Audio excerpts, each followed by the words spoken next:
The morning sunlight filtered through the lace curtains, casting warm light on the piano in the living room. In the quiet residential neighborhood of Maplewood, Ohio, the Sanders family's day was about to begin. "Play that part again, dear. But this time, put more feeling into it." Margaret Wilson's voice rang out over the shoulder of her 10-year-old granddaughter Sophia. Margaret stood next to the piano bench with perfect posture, carefully watching her granddaughter's finger movements. Having once aspired to be a pianist at the local conservatory before giving up that dream when she married, Sophia represented something precious to Margaret, a chance to fulfill the dream she had never achieved. "Yes, Grandma." Sophia nodded obediently and let her fingers dance across the Chopin piece once more. Her small hands moved gracefully over the keys, but her expression held a shadow of tension rather than the innocent joy typical of a 10-year-old child. The aroma of bacon drifted from the kitchen as Emily appeared in the doorway. She worked as a librarian at the local library, and her quiet days surrounded by books had shaped her gentle, thoughtful nature. With her shoulder-length brown hair loosely tied back and wearing a simple cardigan, she looked like the quintessential Midwestern working mother. "Thanks for helping this morning, Mom. But please don't put too much pressure on Sophia." Emily spoke quietly to her mother, but Margaret waved her hand dismissively. "It's fine. This child has natural talent. She has the potential to win the state competition. I can tell." Margaret's eyes shone with pride. She placed her hand on Sophia's shoulder and gave her a warm smile. Her love for her granddaughter was undoubtedly genuine, but that love carried the weight of expectations characteristic of an older generation. "Grandma, is this right?" Sophia turned to look up at her grandmother's face. Her eyes held an earnest light seeking approval, but Emily noticed something unsettling in her daughter's expression at that moment. Usually, Sophia would show a more natural smile. "Wonderful. But add a little more dynamics. Music should be played with the heart." Margaret nodded with satisfaction, but Sophia's expression seemed to cloud over slightly. Emily approached her daughter and gently placed a hand on her shoulder. "Sophia, are you okay? Are you feeling unwell?" "I'm fine." Sophia gave her mother a small smile, but it seemed somehow forced. Emily felt worried but didn't press further since her daughter offered nothing more. Eventually, her husband Michael came downstairs. He worked as a construction supervisor, and his tanned face and strong build gave him the rugged appearance of a man engaged in physical labor. He gently ruffled Sophia's hair and kissed his wife. "I woke up to beautiful music again this morning. Sophia, you're getting better." "Thank you, Daddy." Sophia showed her father a natural smile but quickly turned back to the piano. Michael caught his wife's eye and frowned slightly. He too had noticed some change in his daughter's behavior lately. The breakfast table was set with pancakes and fruit that Emily had carefully prepared. Margaret continued talking about Sophia's musical talent, enthusiastically suggesting introductions to local music teachers and participation in next month's district competition. "This child could definitely win a prize. Sophia will fulfill the dreams I couldn't achieve when I was young." Margaret's words were filled with deep affection, but Emily looked at her daughter's plate. She noticed that Sophia's favorite pancakes were barely touched. The daughter who would normally easily finish 2 pancakes was just poking at her food with her fork this morning. The family conversation continued pleasantly, but a small seed of worry was beginning to sprout in Emily's heart. 2 weeks passed, and Ohio's autumn was deepening. The maple trees had turned a beautiful golden color, and fallen leaves were scattered throughout the Sanders family's yard. When Emily returned from the library, she made it a habit to brush Sophia's hair. It was an important time at the end of each day for mother and daughter. "How was school today?" Emily sat behind her daughter and ran the soft brush through her hair. However, she noticed that more hair than usual was tangled in the brush. It was normal. I got 98 points on my math test. That's wonderful. Emily praised her daughter while staring at the brush in her hand. There was definitely more hair than usual, but perhaps it was just because of the changing season. She told herself this as she quietly removed the hair from the brush. Around this time, Margaret's instruction was becoming increasingly intense. She had enrolled Sophia in ballet classes at a local dance studio, with a recital scheduled for the end of next month. For Margaret, her granddaughter embodied the artistic dreams she had never fulfilled in her own life. Sophia, straighten your back more. You have natural grace. In front of the ballet studio mirror, Margaret carefully guided Sophia's every movement. While other children danced joyfully, only Sophia practiced with a serious expression. You could become the prima donna I dreamed of being. Your mother didn't have musical talent, but you're different. You're special. Margaret's words were full of love, but she didn't realize how heavy a responsibility this felt to Sophia. I'll try hard. Sophia nodded slightly, but her smile seemed a bit more strained than before. On the way home, Margaret continued excitedly talking about the recital. I've ordered a special costume too. I get excited just imagining you shining on stage. I'm sure your mother will be proud. When they returned home, Emily was preparing dinner. Margaret immediately gave a detailed report about Sophia's progress at ballet class. This child really has talent. She's in a different league from the other children. She's been given a leading role in the recital. Emily listened to her mother's words while observing Sophia's face. Her daughter looked tired but was trying hard to smile to meet her grandmother's expectations. Sophia, aren't you tired? Maybe you should rest a little. I'm fine. I want to work hard for Grandma. Sophia's response left Emily with mixed feelings. While she was proud of her daughter's kindness and sense of responsibility, she wondered if a 10-year-old child really needed to worry so much about others. That night, Sophia went to bed earlier than usual, but Emily stopped outside her daughter's room. Through the crack in the door, she could hear quiet sobbing. Sophia. Emily gently opened the door.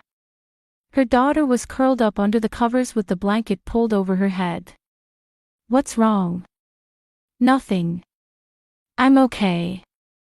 Sophia answered in a tearful voice, but Emily sat beside her daughter and gently rubbed her back.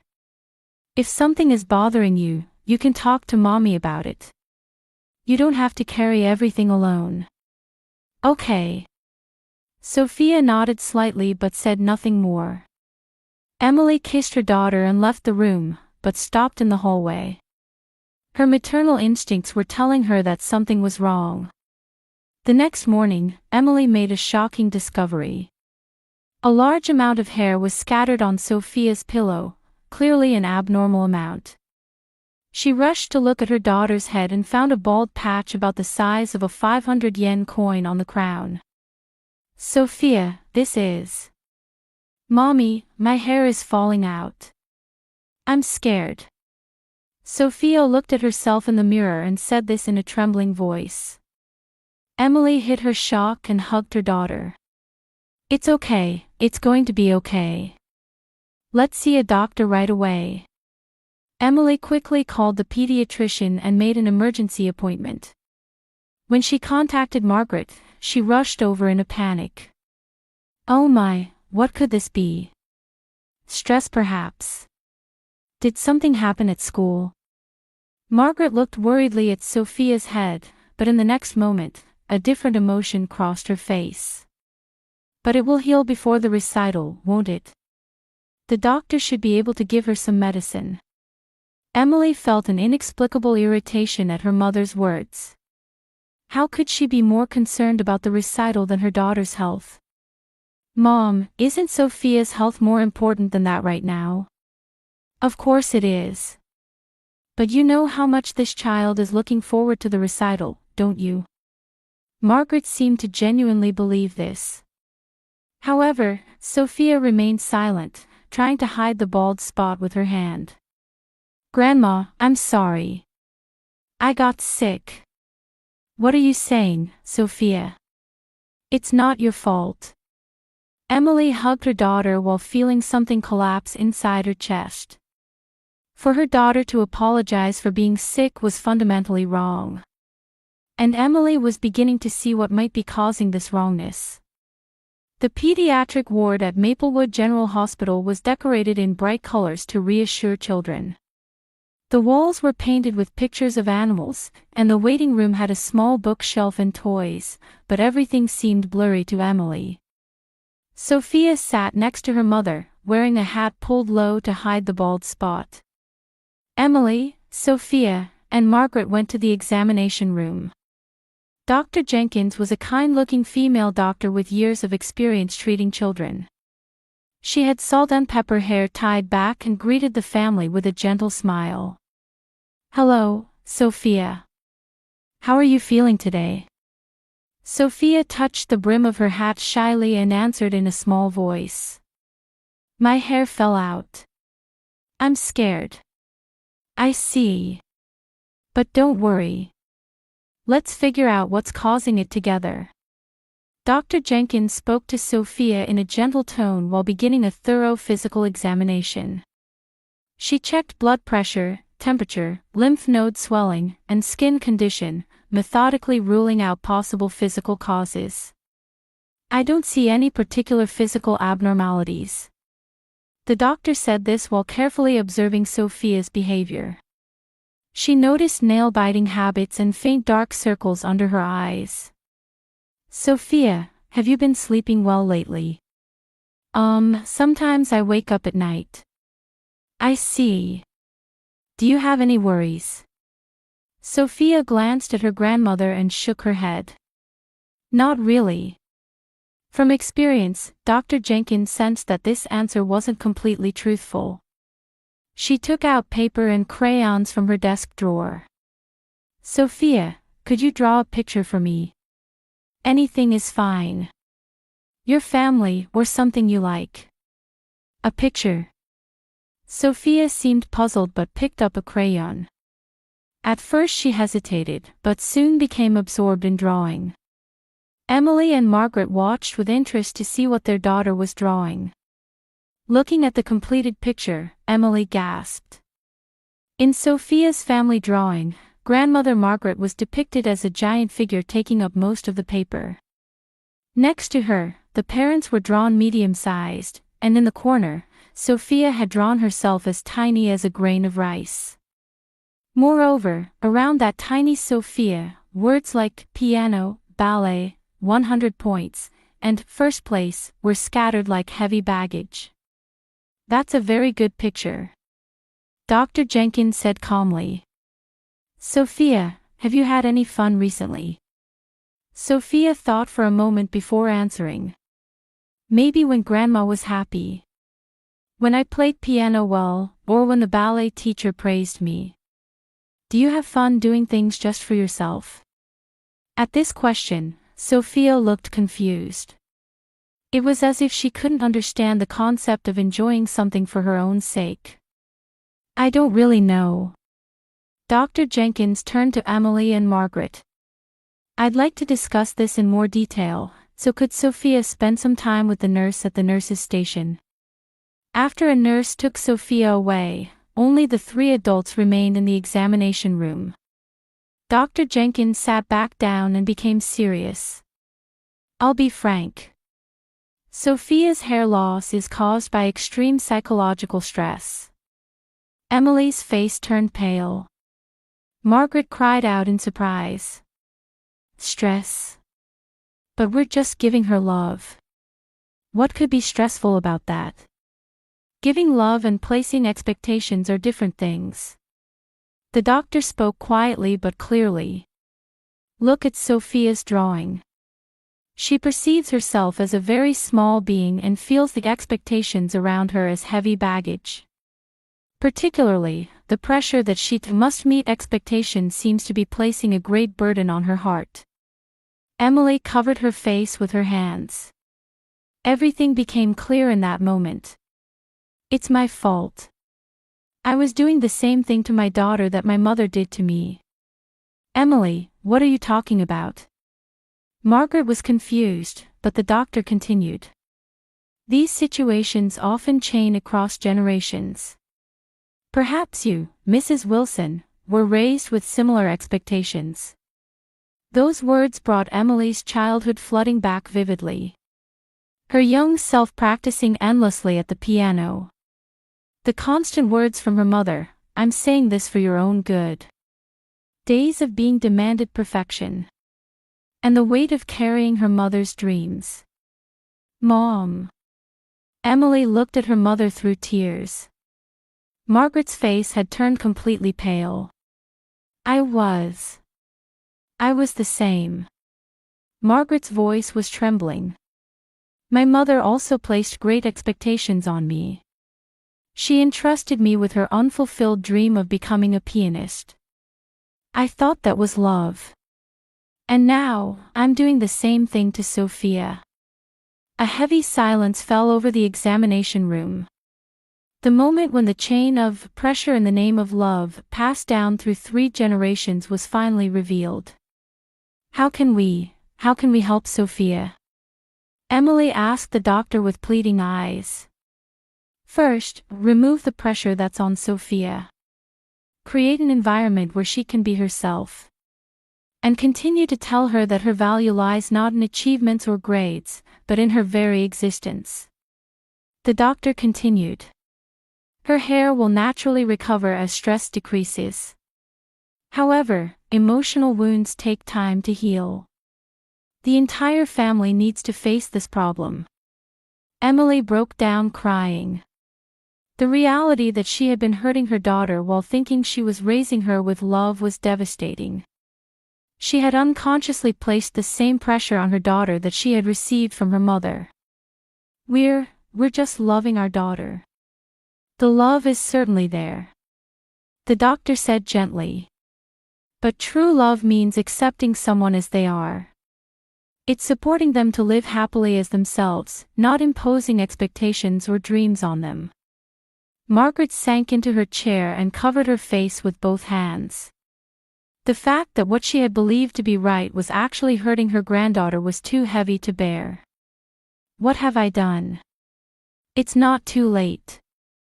The doctor said with hope. Sophia is only 10 years old.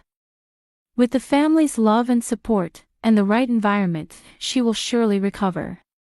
What matters is how you act from now on. Emily stood up while wiping away tears. As a mother, she could see what she needed to do to protect her daughter. It might be a difficult decision, but she was prepared to do anything for Sophia's happiness. Sophia's laughter could be heard from the nurse's station. She was probably looking at a picture book with a nurse and showing a carefree smile for the first time in a while. Hearing that laughter, Emily made a vow in her heart. She would never again make her daughter carry the heavy burden of expectations. On the drive home from the hospital, the car was filled with heavy silence. Sophia was exhausted and sleeping in the back seat, while Emily and Margaret in the front were each lost in deep thought. The doctor's words had left deep wounds in the hearts of all 3 women. When they arrived home, Emily gently put Sophia to bed. Looking at her daughter's sleeping face, she noticed subtle changes she hadn't seen before. Her cheeks were more hollow than before, and there were small worry lines between her eyebrows, traces of anxiety and tension that shouldn't be etched on a 10-year-old's face. Returning to the living room, Margaret sat on the sofa with her hands clasped on her knees. Emily sat across from her mother and prepared herself for the difficult conversation they had been avoiding. Mom, we need to talk. Margaret looked up. Her eyes held a mixture of confusion and defensiveness. Emily, I only love my granddaughter. I just want to develop Sophia's talents. I understand that. But as the doctor said, our love has become a burden for Sophia. Emily's voice was trembling, but her resolve was firm. Our expectations for Sophia are too heavy, Mom. It's not a responsibility a 10-year-old child should bear. What are you saying? Margaret stood up, becoming emotional. I'm instructing her for her own good. I don't want to waste her talent. Don't you understand that feeling? I understand it painfully well. Emily's voice grew louder. Because I was raised the same way. Mom, you placed the same pressure on me, didn't you? Margaret was speechless. Emily continued. As a child, I always had to be perfect. I lived suppressing my own feelings to meet your expectations. And now, I've been unconsciously doing the same thing to Sophia. I was doing it for you. Yes, for me. But who was it really for? Margaret couldn't answer Emily's question. Heavy silence fell over the room. At that moment, small footsteps could be heard from the stairs. Sophia had woken up and come down to the living room. She sensed the tense atmosphere between the two adults and looked worried. Mommy, Grandma, what's wrong? Is it my fault? Hearing those words, Emily's heart ached. Her daughter thought the family was fighting because of her. No, Sophia. You're not at fault for anything. Emily hugged her daughter. However, Sophia looked at her grandmother and said with tears in her eyes, Grandma, I'm sorry. I'll try harder. I'll get better at piano and ballet. So please don't be sad. In that moment, something crumbled in Margaret's heart. Seeing her beloved granddaughter blame herself and try to work even harder made her understand how wrong she had been. Sophia. Margaret called her granddaughter's name in a trembling voice. You have nothing to apologize for. I'm the one who's wrong, it's me. Sophia looked at her grandmother with a confused expression. But I wanted to make Grandma happy. I wanted to fulfill Grandma's dreams. My dreams? Margaret knelt down to be at the same eye level as her granddaughter. Sophia, my dream is for you to be happy. For you to have a smile on your face. Not for you to get good at piano or ballet. But there are no buts. Margaret continued through tears. I was wrong. I was forcing my unfulfilled dreams onto you. I didn't realize it was making you suffer. Sophia also began to cry. But I'm already tired. It's hard to always have to be perfect. That confession left Emily and Margaret speechless. A 10-year-old child had been living under pressure that would challenge even adults. Emily took a deep breath and voiced the most difficult decision. Mom, let's keep some distance for a while. Emily. Until Sophia can recover her true self, we need to change our approach. Piano and ballet too, we'll decide after confirming whether Sophia herself wants to continue them. Margaret covered her face. I was only loving her. I understand the love. But we need to change how we love. Emily placed her hand on her mother's shoulder. Mom, you were probably raised under similar pressure, weren't you? Margaret slowly nodded. My mother was also a strict person. She constantly demanded perfection while saying, "This is for your own good." I thought that was normal. I thought it was an expression of love. But that wasn't real love. Emily said quietly. Real love is accepting someone as they are. Love without expectations or conditions. Sophia looked up at the two adults and asked in a small voice. Can I keep playing piano? But I don't want to do competitions or recitals. I just want to play because I love music. Emily hugged her daughter. Of course. I'll support anything you find enjoyable. I want to stop ballet. Instead, I want to draw pictures. That's wonderful too. Margaret stood up and took her coat. Her eyes were moist with tears, but there was also a light of understanding. I'm going home. I need time to think. At the front door, Margaret turned around. Emily, Sophia.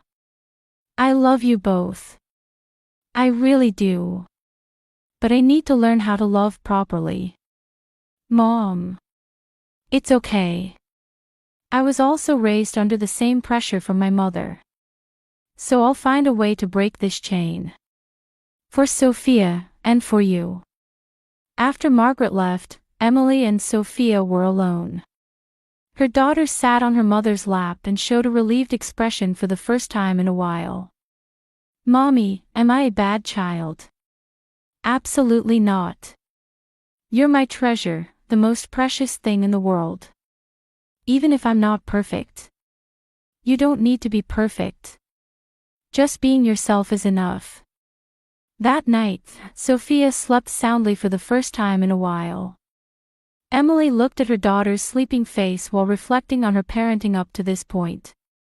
The boundary between love and expectations was much more ambiguous and dangerous than she had thought. But things would change starting today. Sophia had the right to live as herself. And Margaret, too, had gained an opportunity to relearn what true love meant. 3 months passed, and Sophia's hair began to gradually recover, becoming much less noticeable than before. But an even greater change was the natural smile that had returned to her expression. Mommy, look. Sophia proudly showed a watercolor painting she had created in art class. It was a picture of a garden with colorful flowers in bloom. While not technically perfect, it was filled with childlike freedom and joy. It's wonderful. Such a beautiful painting.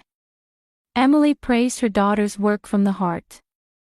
Previously, she might have said, let's try to color more carefully, but now she was simply happy that her daughter had enjoyed creating it. Piano continued at Sophia's own request. However, now she freely chose songs she liked and played them with enjoyment. Without the pressure of competitions or recitals, it had become time simply for loving music. One afternoon, a letter arrived in the mailbox with familiar handwriting. It was from Margaret. Emily opened it nervously. To Emily and Sophia. During these 3 months, I have been facing myself. I've spoken with a counselor and thought deeply about the pressure I received from my own mother. I too was raised by a mother who constantly demanded perfection. Under the words, "This is for your own good," my feelings were continuously ignored. I lived believing that was love, but I now realize it was different. And unconsciously, I was doing the same thing to you, and to Sophia. I am truly sorry. I'm now thinking about what real love is, albeit rather late. It's wishing for someone's happiness and accepting them as they are. If it would be all right, could we please build a new relationship as a family? This time, I'd like to learn supportive love instead of expectant love. Margaret. Emily wiped away tears as she told Sophia about the letter. Do you want to see Grandma? Sophia thought for a moment, then nodded. Yes. But I don't want her to teach me piano like before. It's okay. Grandma has changed too. Over the weekend, the 3 of them decided to have a picnic at the local park. Margaret was more reserved than before, carefully measuring her interactions with Sophia. Sophia, I heard you're taking art classes. Yes. It's really fun. I drew a picture of our family recently. Sophia showed her new family drawing. This time, all the family members were drawn the same size, everyone smiling and holding hands. Looking at that picture, Margaret's eyes filled with tears. It's a very lovely picture. The pictures you draw make people who see them feel happy. Margaret hugged her granddaughter. This time, with pure love, without expectations or conditions. "Grandma, can we be friends?" At Sophia's innocent question, Margaret smiled. "Of course. I'm learning to be a new kind of grandmother too." The sunset gently illuminated the park. The three generations of women had walked different paths in life, but now they were finally beginning to build true family bonds. Emily looked up at the sky and whispered in her heart. True family love is accepting someone as they are, not expecting things from them. And what should be passed down through generations is not pressure, but unconditional love. As cherry blossom petals danced in the air, along with the new season, true spring had also arrived for the Sanders family.